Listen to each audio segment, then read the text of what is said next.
Hello, everyone. I'm Daniel, and today we're doing something a little different. I'm giving you some recommendations on what to play next, or maybe what to purchase. And it's going to be about the side stories. These are often known as the standalone scenarios in Arkham Horror, the card game. They're often played just as one shots, so you can just play them, get together with your group, build some decks with standalone requirements, just play them, have a good time. This happens a lot at conventions where you're not playing through a whole campaign and you just want to get together with some people and play through some Arkham. But you can also play them as part of a campaign. You do have to spend a little bit of XP to insert them into a campaign as a side scenario, and that can be done whenever you want. Of course, there's a lot of things you need to think about, like how early do I want to put it into my campaign, because many of them are on the more difficult end. Not impossible, mind you, but I wouldn't play very many of these with just beginning starting decks at like no XP. So standalone requirements are that you can put up to 9 XP into your deck without making any other changes for free. If you want to play it with 19 XP, then you need to add an extra random basic weakness, 29, a second extra, so you have 3 total. And that's about as far as I would go with these, just before they become a little bit too easy if you have a lot of XP in them. But they tend to be pretty manageable with 29 XP. So that's kind of where I'm like thinking about in a campaign. I want to put them in at about scenario 4-ish. Mind you, it does make the campaign a bit easier. You're spending some XP to play your side scenario, but then you're getting a lot out of it. You're getting some extra XP, you're getting some cool story rewards to put into your deck for the rest of the campaign, too. I used to do this a lot more with my group because we wanted to boost our decks up a little bit more. And nowadays, I don't as much unless we're having a little bit of a tough time with the campaign and we want to mix things up. So the scenarios, the side stories themselves, I think are interesting. It's an interesting part of the game, but they are a tough part to fit into your normal play routine. So, the Scarlet Keys, which is a campaign that came out several years ago now, has a nice mechanism for adding these into your campaign in general, because you just insert them into the normal calendar or time component of the campaign already. So I do like putting them in there in lieu of the regular scenarios. That's a kind of popular thing you can do to mix that campaign up a bit too. All right, I really like these though. Have played a lot of them. I've played a lot of them more than once, and I'm going to give you 4 recommendations as far as the ones that I like the best, and then I will give you some comments about the rest of them. I should also mention that there's another way to play the side stories in standalone mode, which is with multiple tables. And once we get to those scenarios that are designed for epic multiplayer mode, or even just multiple tables, I'll talk about it then. But that is another thing that can happen, of course, if you're at a convention or doing some other kind of event. All right, let's go ahead and start with our first recommendation, which is the newest one. This is Film Fatale. I've played this scenario 3 times now, and I highly recommend it. It is a lot of fun. I'm going to tell you a bit about each of these scenarios, but spoiler free as best I can. So, this one has you go to a film set, as the name implies, in Los Angeles, and you are getting some information about some of the props doing some unusual things. I won't say much more than that, but there's 3 different sets that you can visit. So every time you play this one, it might be a little bit different. There is a jungle set, a movie that is dinosaur related. There is a space set, and this one has you blasting off to different planets. And then there's a gothic horror set, which is a little bit more in theme with Arkham Horror, the card game, but there's some vampires involved in that one. All 3 are good. My favorite are basically the gothic one and the jungle one are both very, very fun. And it's a tricky scenario to get everything done, but I found it to be extremely fun, extremely enjoyable. I played it, in fact, with 3 completely different groups, and we had a great time every time. So I put this one at the top of the list, not just because it's really fun, but it's probably also available to you. I know it just came out in Canada for the first time. So if you want to pick up one of these side scenarios, this is kind of the best one because it's really good and it's most likely for you to be able to find it these days. So highly recommend it. It's also got a really good story reward. I'm not going to mention too much about that for each of these because you might not be playing it as part of a campaign, so who cares about the reward? But I really, really enjoyed this one. The next one is kind of a similar boat because it's the one that came out right before last year. This is the Midwinter Gala. And this one is actually quite complicated in terms of its story. Well, you're going to this gala, there's the Jewel of Sarnath is sort of the thing that's gone missing. What exactly happens with the Bloodless Man and his lantern is a little bit different, and how you get the Jewel of Sarnath is a little bit different depending on how you set this one up. So there's a lot of replayability in this one, probably the most of any of our side stories, because you get to ally with one of 5 different factions, which roughly are equivalent to the 5 different classes in Arkham Horror, the card game. So there's the Foundation, which is your Guardian one. The Miskatonic University is the Seeker one, and then there's ones for the rest of the classes as well. And then there's going to be a rival faction. So there's a lot of different combinations of things that can happen, but they're not super, super different. The big difference is just who you are allied with and which of the party guests you get a chance to talk to. So that part is really exciting too. There are 3 per class. I have a whole video about those different party guests because you can take one of them per investigator, mind you, to future scenarios so that they become your scenario reward along with some other stuff. There's a lot happening in this one. It's a big, it's not a big map, but it's a fairly long scenario if you want to do as much as you can. So I like this one early in a campaign because you don't have to do everything. And you can do it later in a campaign and you can do a lot more because your decks are probably better. So there's a bit of a challenge no matter when you get into this particular scenario. Now, this one also has the ability for you to have cross table rivalry. So you can play this with a group of 5 different tables and compare how well you do. And I've done this several times at conventions, and it is very fun. It's okay. This is probably the best time to say this now. Arkham Horror, the card game, is a co op game. It is not meant to be a competitive game just by its very bones. So any way that they've had competition to add, things can be a little bit squirrely because, well, if you want to break scenarios and run the most overpowered deck you ever wanted to, you can do that in this game. So comparing how well you do in a scenario to other people, there's so many other variables rather than just like how well you did or how well you played. So don't pick this one up if you are interested in this becoming a competitive card game. It's not that.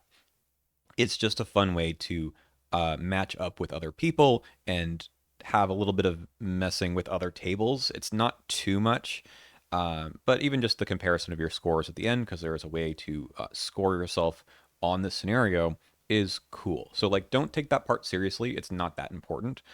Um, it's also worth saying when we talk about the more epic multiplayer scenarios, which are also, in my opinion, not designed, the game is not designed around that either. What can happen is that different groups play faster or slower, so the timing of everything can be a bit different, right? So going faster doesn't really matter in Midwinter Gala because at the end of the scenario just ends. Where the other ones where you need to sync up things happening across tables, it's a bit harder to make that be the intended experience, in my opinion. But this one's great. Like I don't think there's any problem playing it with multiple tables, and it's great as a single table. Actually, really really good as a single table scenario as well. So if you haven't played this one, it's fun even for the story rewards, and I'm not going to say too much more about that unless you've played it, but there are so many choices and it's very exciting to see all that come through. So I love this one. It's really good. And hey, good thing for the game that the 2 most recent side scenarios that came out are My favorite. Okay. Uh, the next two are going to be the last of my highly recommended list here, and they are both the epic multiplayer type. Now, you can play these in single table mode also, and personally, I highly value that. You're not always going to be able to go to a convention and have the experience of defeating the blob that ate everything. So it needs to be good and playable at a single table too. And to me, I've played this scenario. I think it's 3 times now in single table mode, and I've played it in the epic multiplayer mode. Oh, I don't know, 5, 6, 7 times, something like that, and it's very fun. This is it works very well at whatever player count, and it's a very pulpy story. So essentially, this blob descends from space, I suppose. There is a quarantine zone that you're going around to try to investigate and get rid of the blob. And again, I'm not going to say too much more about the story, but it's got some really interesting mechanics about how it interacts with both your deck, your cards, in terms of devouring them from play, as well as things that are parts of reality. There is a card called Reality Acid. It's an encounter card that makes you look up things in a table in the campaign guide that tells you maybe some other things might be affected as well, not just cards in play or resources and whatnot. So it's fun just for the mere fact that you get to have a really weird experience dealing with things outside of reality or in realities, I suppose. Uh, it's a very good time. It's not particularly hard, although in a lot of the side stories, the encounter decks are a bit tougher than usual. None of these scenarios, by the way, use core set cards. They're always going to give you everything you need other than chaos tokens, etc. So you don't need to have the core set, which, by the way, going into the new core set 2, that's not going to affect these at all. You can still play them just the same. But this one in particular has some pretty tough encounter cards for maybe like a 9 or 19 XP deck. So it's not easy. That said, there's some safety valves in this one too. So that's, I guess, all I'll say about that part. But I've found this to be really interesting. It's fun to replay, and you should give it a shot. It's really good. And then last one on my highly recommended is War of the Outer Gods. This one also is epic multiplayer. So this one, there's going to be 3 different factions of different cultists trying to awaken their own ancient one, and they are going to be fighting each other, and you're there to try to stop everyone to some extent. It's got some unique mechanics with the enemies because there's going to be a lot of enemies on the board, but they don't always care about you, and that's not always a good thing for them to just attack each other, as you'll see if you play this. But it's really an interesting scenario. It's got some unique stuff. It's got ways for you to do your normal Arkham thing. That's another part I highly value in all of these is you do feel like you're just playing the game normally. So you can take any deck you want and have a good time. This one, if you have any cool ways of managing enemies beyond the usual way, you're going to do better. But it's still a very fun time. Um, in single player mode, it's still very good. In the epic multiplayer mode, I find that the factions tend to play out very samey. And what I mean by this is that one of them tends to win. And this is just a slight design flaw. There's a reason why that happens. I'm not going to give it away. There are some ways you can tweak this, though. In fact, in the rules, they do give you a way to manipulate a bit of what happens. And then actually, I think there's some fan expansions to this that try to solve that problem a bit. But even if you're just playing this for the first time, you're not going to notice that. You don't really care about that. So it's a really fun scenario and has you going from, I think, 3 different cities and then Arkham as well. So there's a lot going on there. All right. Those 4 I recommend to basically everyone. I say these are going to be a good time, whether it's single table or not. And you'll just enjoy playing Arkham with people. Again, these scenarios tend to be a bit longer, especially the ones that are the epic multiplayer versions. So budget, that's your whole night. If you sometimes play 2 scenarios, just play this one and that's it. Now I'm going to move on to ones that I think are also very good, but I don't recommend them immediately to people to play or just insert into their campaigns. So I think Murder at the Excelsior Hotel is a good time. I've played this one at cons. I've played this one with a lot of other people in single. It's just a single group one. It's fun.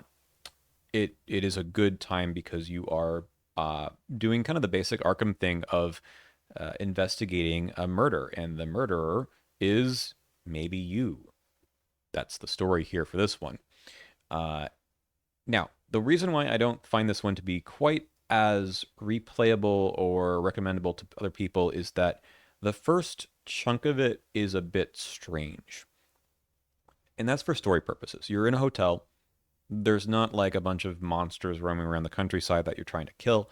So your way of mm, doing things with enemies around, especially the police, is different. So you kind of need a, I don't want to say a specialized deck for this, but you can't be sad or upset that your fighter with their cyclopean hammer doesn't get to do the thing they want to do.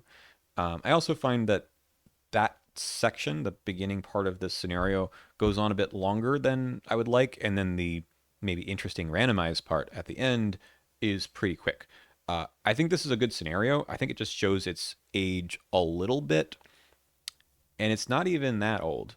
It just, I think Arkham has come a little bit of a, it's done better to understand what I think a side scenario should be from this point.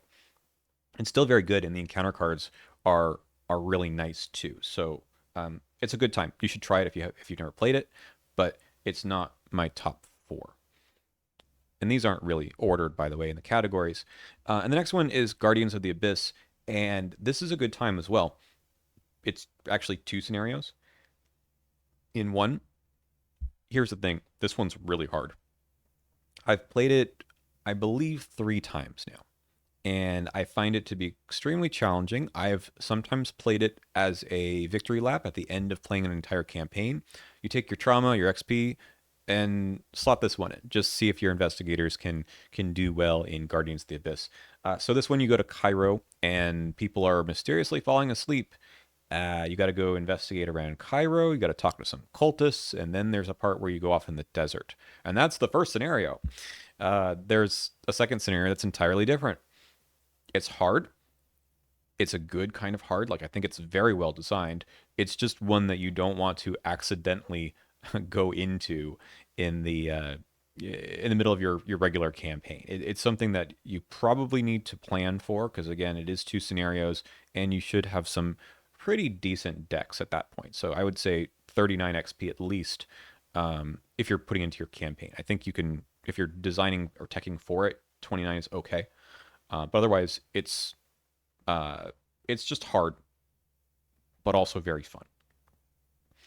I kind of wish that the side scenarios gave you a recommended number of XP to put in your deck to play it. They don't ever do that. They do have varying requirements about how much XP you need to spend to play it, but they don't actually say anything about here's how hard this is. You can kind of get some indication maybe by the chaos bag that they have you put together. But if you're putting this into a campaign, you use the chaos bag that was in your campaign. So the way in which you end up playing these may depend very much on, or like what happens in them may depend very much on what your chaos bag was like when you inserted this into your campaign. But this is a good one. I haven't talked about the story rewards for most of the rest of these because I don't think they're as relevant because you're most likely going to be playing them outside of the normal campaign structure. This one has a couple of interesting things you can get. Some future date I'll talk about all the story rewards because I think someone asked for that once. I think it's a cool idea, but I've not really played with most of them outside of those side scenarios I talked about at the beginning where I said these are cool rewards for sure. And the last one in this group is Carnevale of Horrors. This is one of the earliest ones, and it has you going to Venice during Carnevale and checking out the different partygoers, the masked partygoers, see if they're enemies or not, and you bring them basically to safety with the abbess, and then there's a big tentacle monster at the end, Sindaqua, who shows up at some point.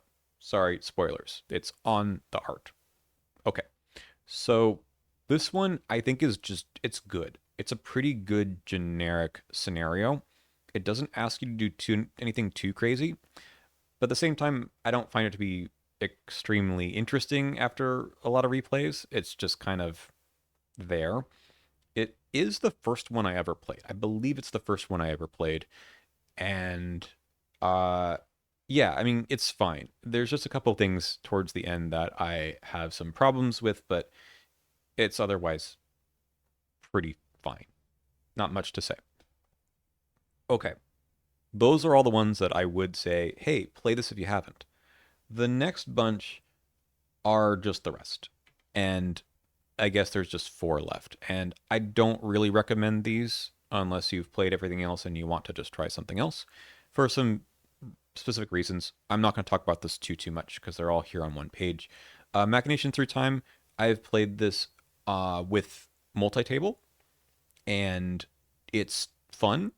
So when I've gone to cons, I usually try to play this one because it is sort of fun. The problem with this one, and we're going to get back to this in a second too, with the multi-table situation is that you're often waiting for other people to get things done. And there are ways to affect what's happening at other tables. So the premise of this one is that you're doing stuff with these scientists in three different time periods: in the present, the past, and the future. And each table is going to be taking care of one of those. So there's going to be a past table, a present table, and a future table. But you have to do things in the right order, right? The time order. So sometimes you're just waiting for stuff to happen, and there are ways to affect each of the other groups, even no matter what time you're in. It's just a little awkward. I don't love it. Um, Again, you sometimes the best thing to do is sit around and just not advance the round at all or the agenda, because you're just waiting for people to catch up. And whether that's they're taking more time to get set up because they got bodied earlier in the scenario, or they're just slower players. I mean, you can just lose by advancing the last agenda, but you don't have to. Sometimes you just sit around on your hands waiting for other people to catch up. And that's not it, again, this game is not really designed for this, and it is what it is. So, you might say play it in single table mode. I've done that and it was not good. I don't think this scenario was designed for single table because now you're dealing with the entire map of like 15 locations or more, or whatever it is, um, for the three different time periods. And they give you some ways to speed things up so you can move across the other time periods. But when I played it we just barely got through the past, and we didn't have any time to go through the other two versions. And maybe we weren't playing at a high enough player count. I don't think this was tested well enough for a lower player count or the single table mode, and that's okay. Like, it doesn't have to be, but it was not a good time. And maybe you've done well. Maybe you've played this one and it's gone well for you, but my group was like, absolutely not. We're not interested in playing this again. So I don't really recommend this one because I think the variability is a bit much. Labyrinths of Lunacy is the older version of this. This one also has three tables, and you are trapped in basically this is like a horror uh, gore film, I guess. You're trapped in a labyrinth. There's someone who's like messing with you, kind of a Saw vibe, I suppose. It's interesting because you have like it's interesting once because you are interacting with the other tables in a way that is unique.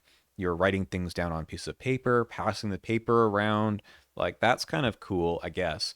But it's clear that they didn't go back to that idea. They went to, for Machinations Through Time, something a bit different where you just announce things happening.